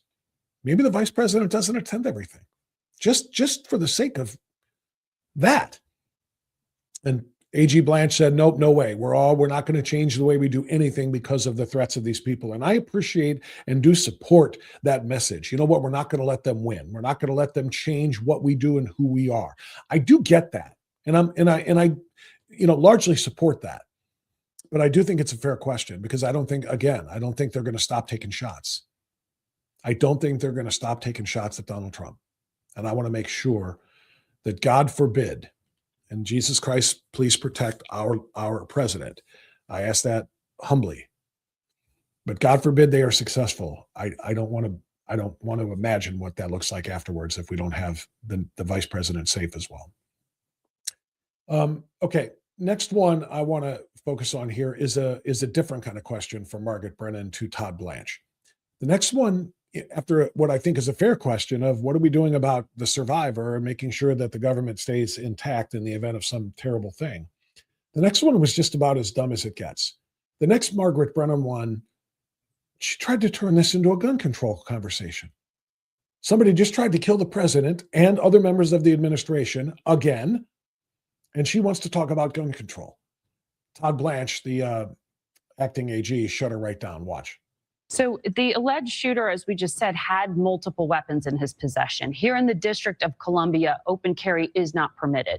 You just said he traveled from California across the country by train. At this point, are you thinking at the federal level of changing security protocols in any way to, for example, match on trains what you are expected to go through when you fly, where you do have to declare a weapon when you cross state lines? How did he travel by train without any challenge and arrive here in the nation's capital? And look, this isn't about, in my mind, changing the law or making the laws more restrictive around possession of firearms. It appears he purchased these firearms the past couple of years. We don't know how those firearms ended up in his possession in D.C. We can make some assumptions based upon what I just said about how he got to D.C. But I don't think the narrative here is about changing laws or making our laws more restrictive. This is about law enforcement who are doing their jobs and a suspect who tried to do something and failed miserably. Yeah. Well, I'm not talking about changing the law in terms of possession of a firearm. I'm asking about crossing state lines with that firearm and arriving in the Capitol. If you try to fly, you do have to have your firearms declared in some way. You don't when you get on a train. Well, look, you are talking about, I mean, if we're asking the question, that's talking about changing the laws. And I don't think that's something that we should be focused on right now in any way, shape, or form. Okay, not a loophole. There are lots of ways that, yeah. So, I mean, look, we also don't know, we don't have all the answers this morning. We're still looking into what happened. So clearly she's trying to say we want to restrict some rights. We want to restrict the rights of ways that you can travel with firearms. So she's trying to turn it into something that it's not. This is not a question about the guns. It's a question about the gunman, the shooter, the would-be assassin who wrote the manifesto, for crying out loud. The rest of that is just left-wing, anti-gun, anti-Second Amendment talking points. Let me get to this one. Right below that now, if you refresh, Dylan, is Scott Jennings. Scott Jennings on CNN, kind of putting the whole narrative in place here. Not the narrative, but running down the situation as we know it now and pointing out the reality that this is a violence problem. And it's not a violence problem that is again, is two-way. It is a political violence problem that comes from the left. The bullets are always being fired from the left, not from the right. And we see it again and again and again. They support it. They defend it. They get mad when it wasn't successful. They celebrate it when it is successful. When Luigi Mangione kills an evil healthcare executive because healthcare isn't free in this country. They celebrate those kinds of things. We've got a severe violence problem here, and Saturday night just crystallized it. Watch Scott Jennings. This guy's obviously another of these left-wing lunatics who's come to kill the president. 3 assassination attempts on the president now. Charlie is dead. You have people on the left lionizing Luigi Mangione. Well, there's a bar in Wisconsin. Let me finish. Yeah. You have polling showing a tolerance for political violence on the left. And I heard Hakeem Jeffries say this week, it's maximum warfare all the time. We are in an era of maximum warfare. Everywhere, all the time. We have a violent streak on the left and a rhetoric problem on the left, and it must be acknowledged So today. when I was at the Department of Justice, what we found is after the 2020 election, there was a significant rise of threats to all elected leaders, state legislators, some who were killed, to our president, Joe Biden at the time, Barack Obama. Someone tried to go into his residence. This is a problem. Who's the president? Hold on. How I many understand. assassination attempts? There are several 3. assassination attempts 3. to other presidents that were not successful. I agree. It should be investigated about why they continue. What are the failures of the Secret Service? And the Democratic just quickly, the Speaker of the House in Minnesota, a Democrat, lost her life to political violence this past summer. This is not solely a problem on the left. It is a problem across the board. It is a rising crisis. Don't downplay it this It way. is rising Charlie, crisis in this Luigi, country. Stop generalizing and the it's left. appalling. And stop generalizing the left The as the polling entire left. candidates Hold on, campaigning with Hassan listen Piker. to me. Stop generalizing the left as the left is the You can be entire mad at me all problem. you want. I'm not It's mad all- at you, we have a left Scott. wing I want issue. you to be truthful. The left is the entire problem. Stop demonizing the left. What are you talking about? Seriously. Was it the Democrat baseball team that got shot up by a Our nut? president. Was that what happened? Did Barack Obama have 3 shots taken at him? Did Joe Biden have 3 shots taken at him? Did Hillary Clinton have shots taken at her as a candidate when Donald Trump, of course, was the first 2? He was just a candidate in between his terms. Did Hillary Clinton get shots? Did Kamala Harris have threats against her? It is on the left, all of it. Deny it all you wish, because you know there is no coming back from this. You have to wear this, and you have to own this. And we have to recognize it is not going to change because they don't want it to change. They don't want it to change. Watch this one. This is Jamie Raskin. Jamie Raskin leaning into it. The violent rhetoric against President Trump. They don't even really apologize for it. They don't really want it to stop. Listen.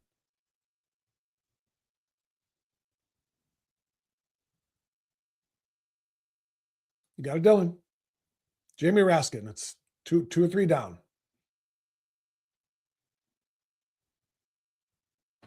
Hold on. All right, I can't hold on.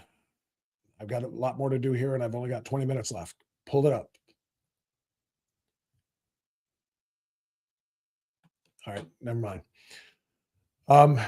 Jamie Raskin doing this, Hakeem Jeffries as well. Hakeem Jeffries, Jeffries is like trying to walk that line, that fine line, just a little bit in the middle, the minority leader, trying to say, boy, we don't like all of the violent rhetoric, but he himself participates in it, as you just heard from Scott Jennings pointing out. He said maximum warfare all the time. These people don't believe in civil discourse and civil debate. Why do you think they killed Charlie Kirk? Civil discourse, civil debate. But we can't beat him. He's too damn good. Every point we try to bring up, he throws back at us 50,000 facts from the Bible, from economists, from the Federalist Papers, from the Constitution, everywhere. I mean, seriously, they can't win the discussion and the debate, so they have to try to either A, what did they do during Biden? Cancel culture. Kill the accounts of the people that we can't beat in debates online. Kill the accounts, the social media accounts of conservatives. That's what they did. And when we can't beat them in public, don't just kill their accounts, kill them. Crying out loud. They cannot win in the idea marketplace. They cannot. So they've got to shut the place down so that they have just their blue sky echo chamber. Why do you think they fled? Why do you think they fled when Elon Musk bought Twitter and made it X? Holy crap. He's going to restore the accounts of conservatives who kick our asses in ideological debates. And we're going to be looking stupid. We're going to lose power. We're going to lose influence. We're going to lose donors because they're going to be on there just owning us. What are we going to do? I don't know. Why don't we start up a new one where it's just us, where we can say all of the crazy crap that we want and they won't be there to defend themselves. All right. So Blue Sky was born. And so many of them fled X for Blue Sky. They can't win when it comes to ideas. They can't win when it comes to policy. So they have to make sure they're in their blue sky echo chamber and to make sure that everybody else is banned from that. Just like they tried to ban them, and they did ban them from Twitter, and they banned them from Facebook. Trump had his own Facebook account banned by Zuckerberg. When they don't like losing the argument, they shut down those who are winning the argument. All right, looks like we do have Raskin up here. Go ahead. And you have, as many of your fellow Democrats, have used some heated rhetoric against the president. And do you think twice about that when something like this happens? What rhetoric do you have in mind? Just talking about some of the fact that he, is terrible for this country and so on and so forth. I understand that that's your democratic right, but overall, do you I have have no a responsibility? personal problem with Donald Trump at all. I mean, I talk about the policies of this administration, the authoritarianism like we saw on display in Minneapolis. Again, even in the question about your heated rhetoric, he uses more heated rhetoric. Authoritarianism, what the hell are you talking about? What is authoritarian about doing the job that the United States Congress has tasked our agents with doing? You're in Congress, you stupid son of a... You're in Congress. You pass the laws. And the laws that are passed, that are written and have been passed, say you can't come into the United States without permission. And you especially can't come to the United States without permission and commit more crimes. For if you do, the law says we will kick your ass out. It's in the law. How is it authoritarianism to enforce the law that you passed? You know that it isn't, but calling him an authoritarian does what? It gins up violence in the lunatic fringe. He's an authoritarian. He's a tyrant. He's a king. He's Hitler. He's fascist. He's Nazi. How many different ways can you say the same things and then expect people who are on the fringe, which now again we have covered are kind of mainstream Democrats, how can you possibly expect them not to be fired up into thinking, I've got to save my country. I've got to save humanity by taking that guy out. Even in the aftermath, what rhetoric? What are you speaking of? Would you expect her to have queued up there? Hours and hours and hours of footage of you lunatics calling him all of those things? Playing dumb, gaslighting us into thinking we're just all in our imaginations? And then there's the pathetically weak attempt at Hakeem Jeffries to say, oh, no, we don't really want to talk like this either. It starts with now Hakeem Jeffries still, and if you can pop that one up there, please.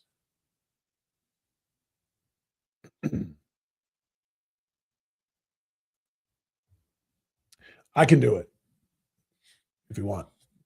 Okay, you got it. Go ahead. Is never the answer, whether it's targeted at the right, the left, or the center.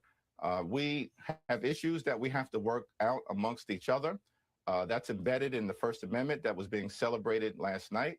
But what is also embedded in the First Amendment is the right to peacefully protest and to petition the government peacefully. All right. So first of all, the beginning, whether it's at the right or the left or the center, political violence, it's never at the right. Or I mean, excuse me, at the left. It's coming from the left to the right. It's never to the center. It's always leftists committing violence against conservatives. Threats of violence or violence itself. And then secondly, that part about, well, you know, it is also the right to peacefully protest. What about Minneapolis was peaceful, you stupid, sorry son of a Democrat? What about Minneapolis was peaceful? Tell me that. Was it peaceful when they drove their vehicles into the crowds of officers and agents and parked their vehicles and sat there in their cars dancing? And then when an officer comes to open the door saying, get out of the vehicle, slamming on the gas and swerving into a police officer, was that peaceful protest? Is it peaceful when they're getting up into the faces of agents this far away and blowing their little whistles in their faces? Is it peaceful when they're literally running up to individuals who are arresting or detaining other protesters and physically attacking the agents themselves, the way Alex Preddy did, with a gun, by the way, on his hip? Think about that. What's peaceful about any of that? Did you condemn it? Because it wasn't peaceful protest. It wasn't a peaceful petitioning of the government for a redress of grievances. He didn't even know the language, by the way, in the amendment. But was that peaceful? No, that was violent. Like everything else that your side does. Violent. And you won't even condemn it. But then when somebody takes another shot at Trump for the third time in less than 2 years, it's like, well, you know, we really do need to, tone down the rhetoric from all sides. It's coming from one side. And I'm tired of you pretending otherwise. Dylan, Representative Jordan, please. Just a handful down from that one. Congressman Jim Jordan yesterday talking not only about the shooting or the shots that were fired at the White House Correspondents' Dinner on Saturday night, but also talking about the SPLC, which is another one of the organizations. And we talked about this, and I wrote about it yesterday in depth for the newsletter, Strictly Speaking This Week newsletter. The SPLC, which I call socialist pushing leftist crap. They call it Southern Poverty Law Center, indicted now for using funds to pay hate groups to commit acts that they can then use to condemn those hate groups and raise bigger funds. I mean, it's such a freaking slush fund that they've created. They get tens and hundreds of millions of dollars in donations for standing up to hate groups. But in order to stand up to hate groups, you have to create some hate groups. And you got to make sure that everybody knows that these are hate groups and then give them money to go out there and do things that make people afraid. And then you make more money. It's like the ultimate graft. And that's exactly what they've done. Congressman Jim Jordan, chairman of the House Judiciary Committee, called out all of that yesterday. Go ahead. What President Trump has had to deal with for the last 10 years on all the attacks by the left and the weaponization of government, very few human beings could go through all that, persevere through all that, and handle things the way he has. So I think that was front and center. And then Todd Blanche was just speaking there. I don't think this should be lost on anyone either. The fact that we have a third assassination attempt on President Trump in that same week, we learn that the Southern Poverty Law Center has been paying and generating hate, the very hate they're supposed to be fighting, and they've been charged by the Justice Department. I don't think that's an accident that we learn about those two things this same week. This stuff has got to stop. But this left pushing the language and promoting the hate that we now learn that was going on with the Southern Poverty Law Center, so much so that they've been indicted. I don't think that's lost on anyone either this week. Yeah. Congressman Jordan is, of course, spot on. We're going to try to get him on this week. Obviously, he's in demand right now, but he is spot on talking about the SPLC and talking about the hate that they breed. The organization that brands itself as an anti-hate group tries to gin up hatred. and anger against the groups that they decide are hateful. Turning Point USA, a Christian conservative organization looking to bring people to Christ and family values. Prager University, the American Family Council. I mean, we're talking about groups that are the furthest thing in the world from hate, but they don't like them because they run counter to their leftist, globalist, Marxist ideals. And so they brand them as hate groups in order to then say, look at us standing up against hate groups. Give us money. Give us money. Like I said, it's the ultimate fraud, money laundering, whatever it is that you want to call it, slush fund scheme. And they get away with it. At least they have until now that they're being indicted by the Todd Blanche-led Department of Justice, already paying dividends, by the way, getting rid of Pam Bondi and putting Todd Blanche in charge already with that alone. But what he just said is really important. The hate group makes money by trying to identify other hate groups that are not, but by calling them hate groups. And what is the natural consequence of that? Nut jobs going out there to attack those hate groups, the innocent groups that are being branded as hate groups, and people they support, like President Trump. I've got one more clip for you, and then the rest of it will be with the chatters. Ron Johnson, if you would please. Senator Ron Johnson, Dylan, if you can grab that one for me, is calling for what many of us have been calling for some time, and sadly and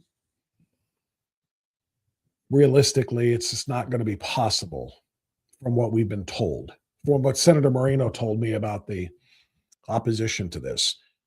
But Senator Ron Johnson says, we're in a desperate situation. And if we're going to survive, we need to go nuclear. And that, of course, is a figurative term for getting rid of the filibuster, but we have to do what we have to do. Go ahead, Dylan.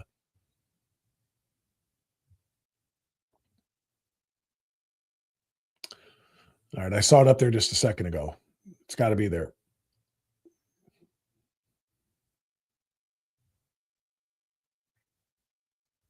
This isn't Ron Johnson. Ron Johnson. It was up there just a second ago. You had it. All right.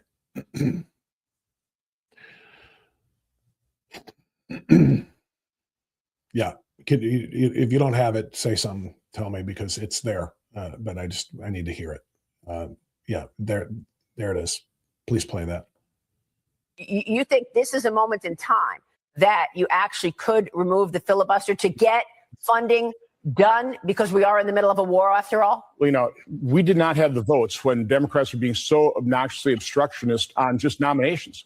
We didn't have the votes to basically nuke the filibuster on all nominees. But in the end, Democrats were so obnoxious. We had all 53 Republican senators go, yeah, no, we need to start, confirming nominees just 50 votes. This may be a moment like that. Okay, I mean, again, it's a legitimate point of view, wanting to maintain the filibuster to, if we're in the minority, to block awful socialist, leftist legislation. But the Senate's already broken enough. We've pretty well eviscerated the filibuster anyway. From my standpoint, rip the Band-Aid off. The Democrats will do it. The Democrats will do it when they get the majority. At a moment of national danger, if Democrats refuse to fund DHS, I would say this would be the time to nuke the filibuster for good.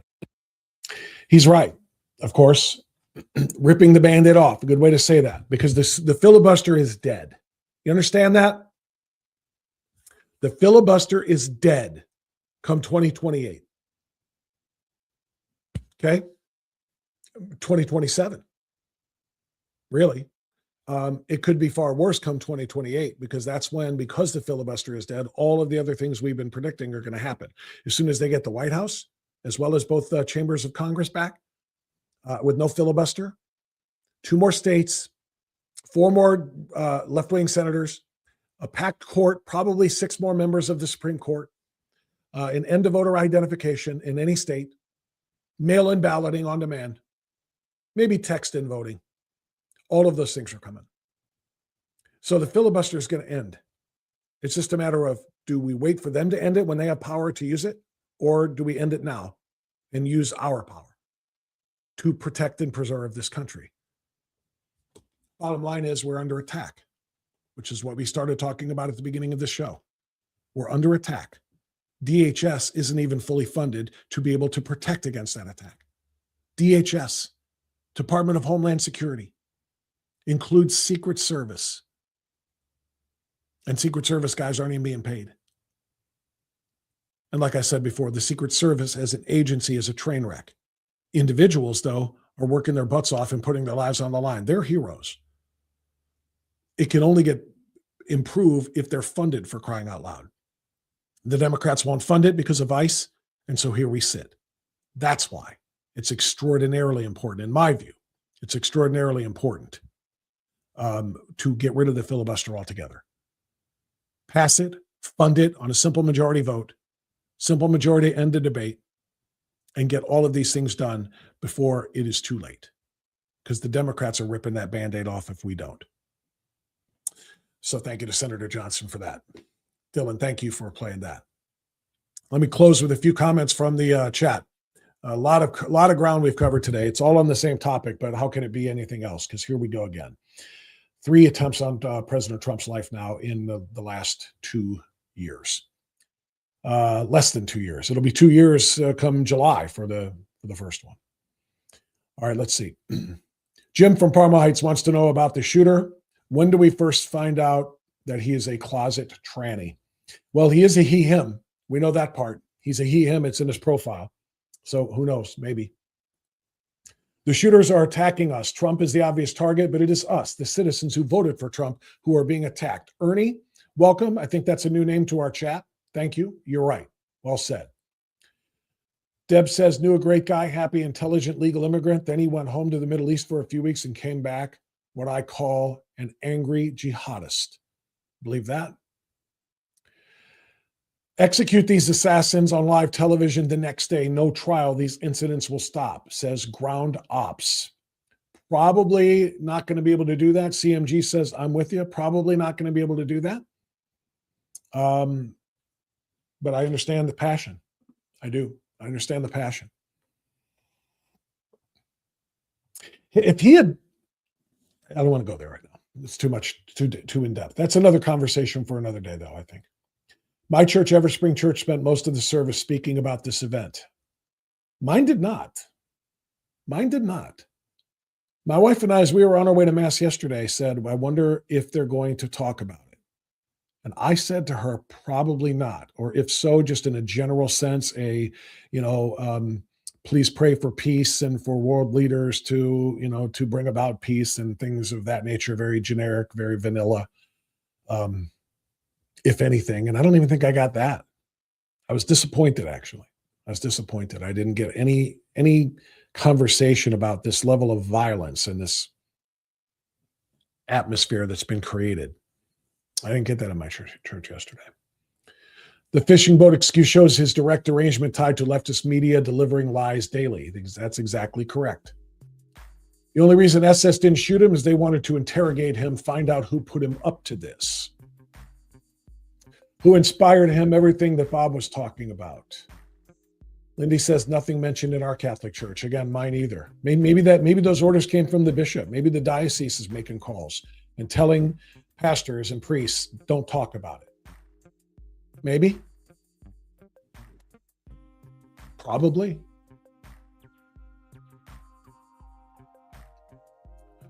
Trump was fabulous on 60 Minutes, telling her how bad the media is. Amen. Yes, he was. Yes, he was.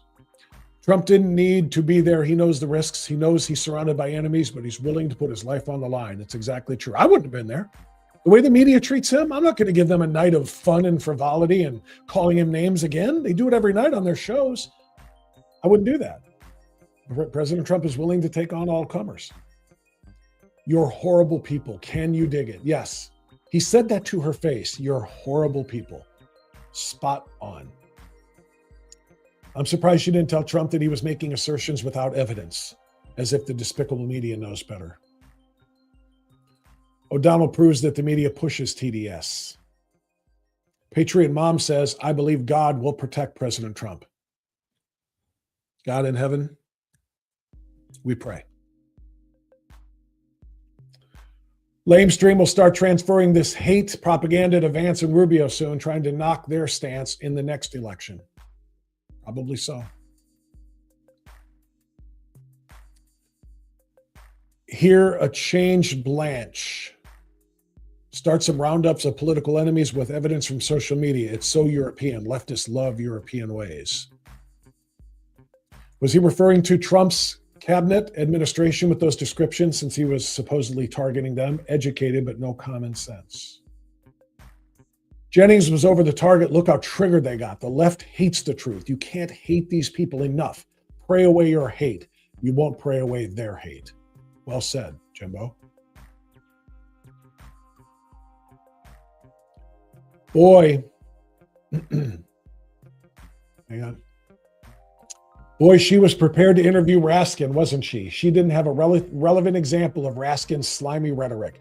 It was just a typical lobbing softballs for Democrats to hit. I suspect you're exactly right about that. Sounds like the leftists are saying there's very fine people on both sides. That's a hit. Well done, Charlie. Nuke the filibuster and divide Texas into 5 Republican states and pack the court with 50 conservatives. It's an interesting concept.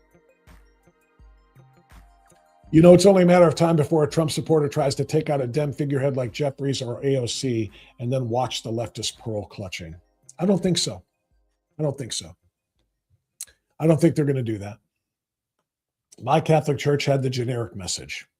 Gabrielle, thank you. Or Gabriel, thank you. I didn't even get that in mind. All right, that's going to do it, everybody. Thank you.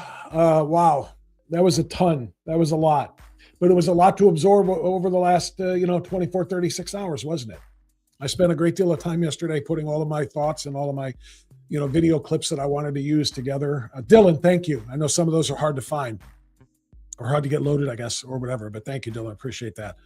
Dylan's working hard for us. And I don't know, Dylan, are you still getting in the chat? I didn't see your name up in the chat today. Probably not. Probably hard to do. I can't ask you to do 2 things at once, pull up videos and also get engaged with the chatters, but they support you and appreciate you. And so do I. Who else do I want to thank?